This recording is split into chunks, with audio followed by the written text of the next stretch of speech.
हे welcome back. जैसा कि आपने थंबनेल में देखा होगा, हम स्टार्ट करेंगे आज से PT 365। First of all, PT 365 है क्या है? एक कोचिंग इंस्टीट्यूट है विजन आईएएस, जो हर साल PT 365 निकालता है। उसमें क्या होते हैं, पिछले पूरे एक साल के करंट अफेयर्स होते हैं।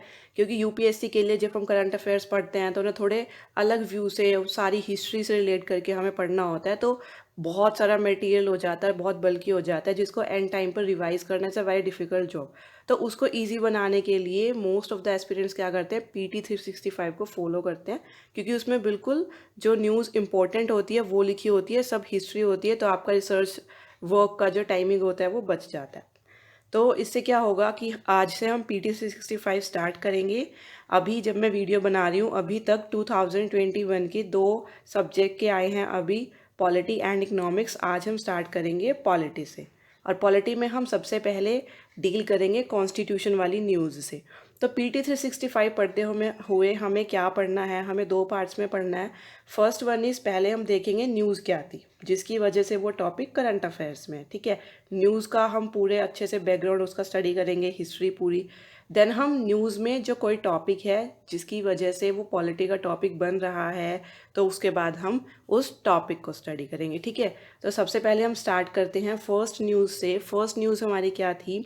अगर आप यूपीएससी एस्पिरेंट हैं तो केशवानंदा भारती केस तो आपको पता ही होगा क्या चीज़ है। आज तक का सबसे फेमस केस रहा है ये। और इसके जो मेन पर्सन थे केशवानंदा भारती, उनकी डेथ हो गई थी 2020 में। सो हमें ये केस स्टडी करना है। और इस केस में पॉलिटी का जो टॉपिक निकल कर आया था, दैट वाज बेसिक स्ट्रक्चर। तो हमें बेसिक स्ट्रक्चर को भी स्टडी करना है। तो सबसे पहले हम पढ़ते हैं केशवानंदा भारती केस है क्या है। एक तो इसमें सुप्रीम कोर्ट ने कॉन्स्टिट्यूशन के बेसिक स्ट्रक्चर की बात कही थी, ठीक है, जिसको हम बाद में डिस्कस करेंगे। अब ये केस शुरू कहाँ से हुआ था? क्या हुआ था कि जो केरला की गवर्नमेंट थी, उसने एक एक्ट निकाला था, केरला लैंड रिफॉर्म्स एक्ट 1963, जिसके अंडर उन्होंने क्या किया था, बहुत सारी ज़मीन को अपने कंट्रोल में ले लिया था, ठीक है। तो जो केशवानंदा भारती थे, उनके पास जो ज़मीन थी बेसिकली वो मठ था, रिलीजियस वर्क के लिए थी उनके पास वो। तो उनका हक बनता था कि वो ज़मीन उनकी हो। बट इस रिफॉर्म के बाद, इस एक्ट के बाद, जब वो ज़मीन गवर्नमेंट ने एक्वायर कर ली, तो उन्होंने सुप्रीम कोर्ट में चैलेंज किया। और किस बेस पर उसको चैलेंज किया? कि उनके फंडामेंटल राइट्स वायलेट हो रहे हैं, ठीक है। ये आपको पता होगा आर्टिकल 32 के अंडर क्या लिखा हुआ है। अगर हमारे फंडामेंटल राइट वायलेट होते हैं तो हम डायरेक्टली सुप्रीम कोर्ट को अप्रोच कर सकते हैं, ठीक है। तो उन्होंने कौन कौन से आर्टिकल्स के वायलेशन की बात कही? आर्टिकल 25 एंड 26, जिसमें कि हमें फ्रीडम ऑफ रिलीजन मिली हुई है और हम अपने रिलीजियस लैंड को, अपने रिलीजियस अफेयर्स को खुद से मैनेज कर सकते हैं।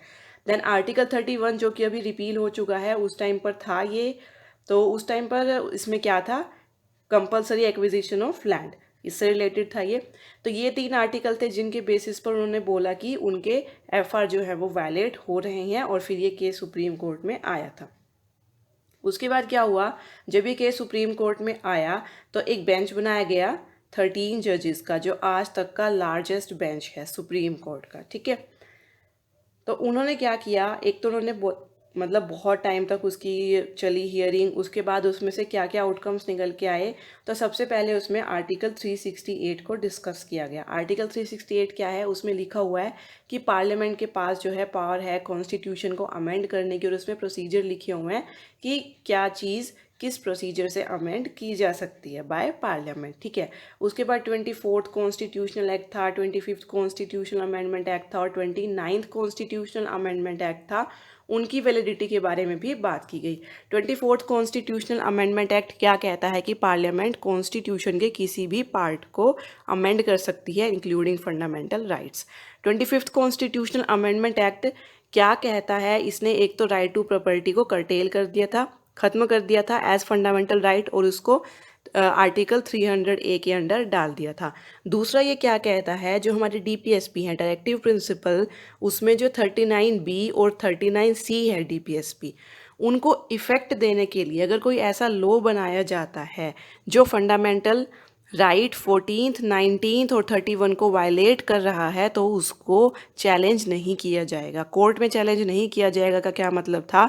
कि आर्टिकल 39B और C के नाम पर पार्लियामेंट जो भी लॉ बना देगी उसको जुडिशियल रिव्यू से बाहर कर दिया जाएगा, उसको रिव्यू नहीं कर सकते हैं, उसको कोर्ट में चैलेंज नहीं कर सकते हैं। और ये 29th कॉन्स्टिट्यूशनल अमेंडमेंट एक्ट क्या था, जो केरला लैंड रिफॉर्म्स लाया गया था, उसको 9th शेड्यूल में रख दिया गया था। 9th शेड्यूल में बेसिकली क्या है, उसमें ये था कि उसके अंदर जो जो भी एक्ट या लॉज रखे जाएंगे वो सब भी जुडिशियल रिव्यू से बाहर होंगे। ठीक है, तो उसके बाद सुप्रीम कोर्ट ने इन सब पे डिस्कस करके आउटकम्स क्या दिए, जजमेंट क्या दी। सबसे पहले 24th अमेंडमेंट एक्ट की बात करते हैं। उन्होंने बोला कि ये जो एक्ट है वो वैलिड है, जो पार्लियामेंट है वो कॉन्स्टिट्यूशन के किसी भी हिस्से को अमेंड कर सकती है, बट उससे क्या होगा, जो कॉन्स्टिट्यूशन का बेसिक स्ट्रक्चर है वो डिस्टर्ब नहीं होना चाहिए। ठीक है, किसी भी हिस्से को अमेंड करो बट बेसिक स्ट्रक्चर है वो डिस्टर्ब नहीं होगा। देन उन्होंने नेक्स्ट ऑब्जर्वेशन क्या की थी, गोलकनाथ केस, केशवानंदा भारती केस से पहले गोलकनाथ केस हुआ था, उसमें ये बोला गया था कि पार्लियामेंट के पास लेजिस्लेटिव पावर है, मतलब कि लॉ बनाने की पावर है, तो by virtue of legislative power उनके पास अमेंडिंग पावर भी है। अगर वो लॉ बना रहे हैं तो उसको वो अमेंड भी कर सकते हैं। बट सुप्रीम कोर्ट ने इस केस में गोलकनाथ केस की जजमेंट को करेक्ट करते हुए बोला कि आर्टिकल 368 में कॉन्स्टिट्यूशन को अमेंड करने के लिए पावर और प्रोसीजर दोनों हैं, बट उसमें जो अमेंडिंग पावर है वो पार्लियामेंट की लेजिस्लेटिव पावर से अलग है। मतलब लॉ बनाने के लिए जिस प्रोसीजर को फॉलो किया जाता है, ज़रूरी नहीं है अमेंड करने के लिए भी वही प्रोसीजर फॉलो हो। मतलब ये दो अलग अलग प्रॉपर्टीज़ हैं। ठीक, नेक्स्ट जजमेंट क्या दी थी सुप्रीम कोर्ट ने, 25th 29th अमेंडमेंट एक्ट की बात की हमने, उसमें क्या था कि जुडिशियल रिव्यू से कुछ एक्ट्स को और लॉ को बाहर निकाल दिया गया था। तो सुप्रीम कोर्ट ने बोला कि नहीं, जुडिशियल रिव्यू तो हमेशा रहेगा क्योंकि वो बेसिक स्ट्रक्चर का पार्ट है, उसको आप कर्टेल नहीं कर सकते हैं। एंड ऑल्सो उन्होंने क्या बोला था, जो प्रीएम्बल होता है वो कॉन्स्टिट्यूशन का पार्ट होता है, तो उसको भी अमेंड कर सकते हैं। और उसके बाद कॉन्स्टिट्यूशन को अमेंड करके उसमें कुछ वर्ड्स ऐड कर दिए गए थे। ठीक है, अब ये तो था केशवानंदा भारती केस। अब इसमें बेसिक स्ट्रक्चर की बात हुई है तो हमें पता होना चाहिए बेसिक स्ट्रक्चर में क्या क्या आता है। अब बेसिक स्ट्रक्चर में क्या आता है वो सुप्रीम कोर्ट ने एक ही केस में नहीं बताया, टाइम टू टाइम बहुत सारे केस आते रहे हैं जिसमें बेसिक स्ट्रक्चर की बात चली है, एंड सुप्रीम कोर्ट ने टाइम टू टाइम बताया है कि ये चीज़ भी बेसिक स्ट्रक्चर में आती है, ये पॉइंट भी बेसिक स्ट्रक्चर में आता है। तो ऐसे करके अब हमारे पास बहुत लंबी चौड़ी लिस्ट हो चुकी है। First one is sovereignty of India. Sovereignty of India अगर आपको माइंड में क्लिक किया है तो कैसे क्लिक किया होगा, रिसेंटली चाइनीज़ ऐप बैन हुए थे जिसमें सवर्निटी ऑफ इंडिया को साइड करते हुए उनको बैन किया गया था। देन इंडिविजुअल फ्रीडम जो होती है वो भी बेसिक स्ट्रक्चर का पार्ट है। मतलब पार्लियामेंट अगर कोई फंडामेंटल राइट को अमेंड करती भी है तो पार्लियामेंट को श्योर करना होगा कि इंडिविजुअल फ्रीडम जो है वो बनी रहे। देन वेलफेयर स्टेट को बिल्ड करना जो है वो बेसिक स्ट्रक्चर के अंदर आता है। कॉन्स्टिट्यूशन की सुप्रीमेसी, ऐसा ना हो आगे चलकर अमेंडमेंट के थ्रू या फिर किसी और तरीके से ऐसा हो जाए कि पार्लियामेंट सुप्रीम हो जाए या कोई पर्टिकुलर पर्सन या कोई पर्टिकुलर पॉलिटिकल पार्टी सुप्रीम हो जाए, ऐसा नहीं होना चाहिए।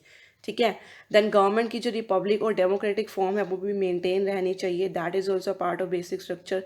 हमारे कॉन्स्टिट्यूशन का जो सेक्युलर स्ट्रक्चर है एंड फेडरल स्ट्रक्चर है कि जो पार्ट्स हैं वो सेंटर और स्टेट के बीच में डिवाइड होंगी, वो भी बेसिक स्ट्रक्चर है। Then separation of power legislature executive and judiciary के बीच में, वो भी बेसिक स्ट्रक्चर है। Unity and integrity of nation, judicial review is also basic structure, जिसको साइड करते हुए सुप्रीम कोर्ट ने बोला था कि जुडिशियल रिव्यू बेसिक स्ट्रक्चर है। सो आप किसी भी अमेंडमेंट एक्ट के थ्रू किसी भी लॉ या एक्ट को जुडिशियल रिव्यू से बाहर नहीं कर सकते हो। और हार्मनी एंड बैलेंस बना रहना चाहिए एफआर एंड डीपीएसपी के बीच में। जैसे कि 25th अमेंडमेंट एक्ट में क्या हुआ कि कुछ डीपीएसपी को इफेक्ट देने के लिए एफआर को इनइफेक्टिव कर दिया गया, तो ऐसा नहीं होना चाहिए, बैलेंस बना रहना चाहिए। पार्लियामेंट्री स्ट्रक्चर भी बेसिक स्ट्रक्चर है। रूल ऑफ लॉ की लॉ चलेगा, लॉ के हिसाब से सब कुछ चलेगा। इक्वालिटी, इलेक्शंस जो है वो फ्री एंड फेयर होने चाहिए, जुडिशरी इंडिपेंडेंट होने चाहिए, और पार्लियामेंट कॉन्स्टिट्यूशन को अमेंड करे बट बेसिक स्ट्रक्चर अफेक्ट ना हो। इट मीन्स पार्लियामेंट की कॉन्स्टिट्यूशन को अमेंड करने की पावर लिमिटेड होनी चाहिए। Next we have effective access to justice, ये बेसिक स्ट्रक्चर का पार्ट है और इस पॉइंट का यूज़ करके किसी भी केस को कोर्ट में फास्ट ट्रैक किया जा सकता है।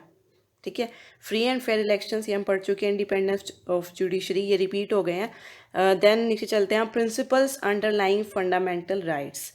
फंडामेंटल राइट्स जैसे मान लो फंडामेंटल राइट जो है 12 से लेके आर्टिकल 34 35 तक आपके हैं। उसके अलावा अगर कोई ऐसा एक्ट लो या फिर कोई ऐसा आर्टिकल है कॉन्स्टिट्यूशन में जो फंडामेंटल राइट से डील करता है, तो वो भी बेसिक स्ट्रक्चर का पार्ट होंगे। देन सुप्रीम कोर्ट की कुछ पावर्स हैं अंडर आर्टिकल 32 136 141 एंड 142। इनके अंडर जो सुप्रीम कोर्ट की पावर है वो भी बेसिक स्ट्रक्चर में आएंगी। देन हाई कोर्ट की जो पावर है 226 एंड 227 के अंदर, वो भी बेसिक स्ट्रक्चर में आएंगी। इन आर्टिकल्स को आप पढ़ सकते हैं गूगल पे, या बुक तो आपके पास होगी लक्ष्मीकांत, उससे पढ़ लेना। वैसे 32 और 226 किससे डील करते हैं? रिट से, ठीक है। अब हम बात करते हैं, बेसिक स्ट्रक्चर हमने पढ़ लिया। बेसिक स्ट्रक्चर किस वजह से न्यूज़ में था? केशवानंदा भारती केस की वजह से। तो पेपर में ऐसे भी पूछा जा सकता है कि बेसिक स्ट्रक्चर से डील करने वाले अदर केसेस से रिलेटेड वो क्वेश्चन पूछ सकते हैं। तो हम अदर केस डिस्कस कर लेते हैं। सबसे पहले जो केशवानंदा भारती केस था वो 1973 में आया था, जिसके बाद ये बोला गया कि पार्लियामेंट जो है कॉन्स्टिट्यूशन के किसी भी हिस्से को ऐसे ही अमेंड नहीं कर सकती है, ठीक है। बेसिक स्ट्रक्चर को वो अमेंड नहीं कर सकती। तो उससे पहले दो केस हुए थे, 1961 में शंकरी प्रसाद केस एंड 1965 में सज्जन सिंह केस। उन दोनों केस में ये जजमेंट दी गई थी कि पार्लियामेंट जो है वो किसी भी हिस्से को अमेंड कर सकती है एफआर को इंक्लूड करके, ठीक है। फिर उसके बाद गोलकनाथ केस आया था 1967 में, जिसमें ये जजमेंट आई थी कि आर्टिकल 368 से अमेंडिंग पावर्स पार्लियामेंट को नहीं मिलती और पार्लियामेंट जो है वो एफआर को अमेंड नहीं कर सकती। इससे पहले जो दो केस थे उसमें तो बोला कि पार्लियामेंट के पास सारी ही पावर है, और 1967 में पार्लियामेंट से ऑलमोस्ट सारी पावर ले ली थी रिलेटेड टू अमेंडमेंट्स, ठीक है। बट उसके बाद जो हमारा करंट कॉन्सेप्ट चल रहा है, जो केशवानंदा भारती केस में आया, कि ऐसा भी नहीं होना चाहिए कि पार्लियामेंट के पास कोई भी पावर ना हो, ऐसा भी नहीं होना चाहिए कि बहुत ज़्यादा पावर हो। तो उनके पास पावर होगी अंडर आर्टिकल 368 अमेंड कर सकते हैं, बट बेसिक स्ट्रक्चर को अमेंड नहीं कर सकते। और केशवानंदा भारती केस में जो कॉन्सेप्ट दिया गया था अमेंडमेंट का, उसके बाद आगे बहुत सारे केस थे जिसमें वही जजमेंट दोहराई गई, बार बार जजेस ने वही चीज़ें बोली। और कौन कौन से केस है? Minerva mill case 1980, SR Bommai case 1994, IR Coelho case 2007, ठीक है। सो ये हमारी एक न्यूज़ कंप्लीट होती है जो इम्पोर्टेंट थी। हम ऐसे ही बिट बाय बिट करके स्टडी करेंगे news bye news, so that topic को हम अच्छे से डिटेल में कवर कर सकें, ठीक है। Okay, thanks for watching.